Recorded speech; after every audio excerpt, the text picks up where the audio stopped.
Trump packed to rally Pennsylvania voters near Biden's native Scranton and counter Harris surge. Will he SBR pair? AP.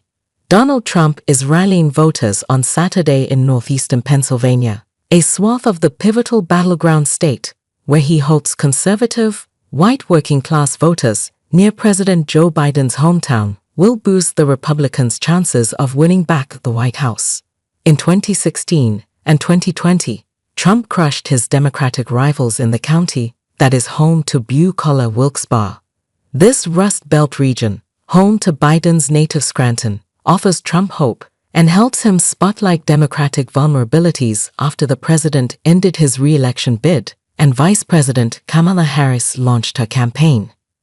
The rally comes as Democrats prepare for their four-day national convention that kicks off Monday in Chicago and will mark the party's welcoming of Harris as their nominee, her replacement of Biden with less than 4 months before the November election reinvigorated Democrats and their coalition and has presented a new challenge for Trump.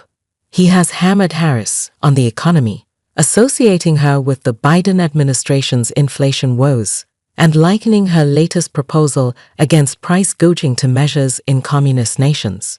Trump says a federal ban on price gouging for groceries would lead to food shortages, rationing, and hunger.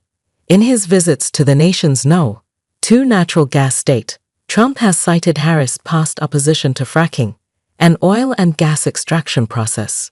Her campaign has tried to soften her stance, saying she would not ban it, even though that was her position when she was seeking the 2020 presidential nomination. Some Democrats in Pennsylvania acknowledge the challenges, but say the economy is what concerns most people in the area. Pennsylvania Lieutenant Gov. Austin Davis said in an interview that voters are really fired up.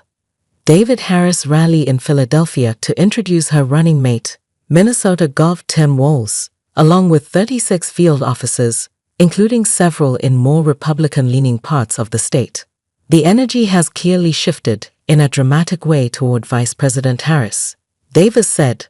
He argued that Trump just goes on rambling rants and just makes personal attacks on Harris. On Sunday, Harris plans a bus tour starting in Pittsburgh, with a stop in Rochester, a small town to the north. Trump has scheduled a visit Monday to a plant that manufactures nuclear fuel containers in York. Trump's running mate, J.D. Vance, is expected to be in Philadelphia that day. Trump's Saturday rally will be his fifth at the arena in Wilkes-Barre, the largest city in Luzerne County, where he has had victories the past 2 elections. Biden bested Trump in neighboring Lackawanna County, where the Democrat has long promoted his working-class roots in Scranton. Some of Biden's loyal supporters in this former industrial city of 76,000 were upset to see party leaders put pressure the president to step aside. Diane Munley, 63, says she called dozens of members of Congress to vouch for Biden. Munley eventually came to terms with Biden's decision and is now very supportive of Harris. I can't deny the enthusiasm that's been going on with this ticket right now. I am so into it, Munley said. It just wasn't happening with Joe, and I couldn't see it at the time because I was so connected to him. She said she does not know a Democrat or even independent in her circle of a couple hundred people who is not fully committed to Harris and Walz. We are all in on Kamala Harris, Munley said. All in 110%.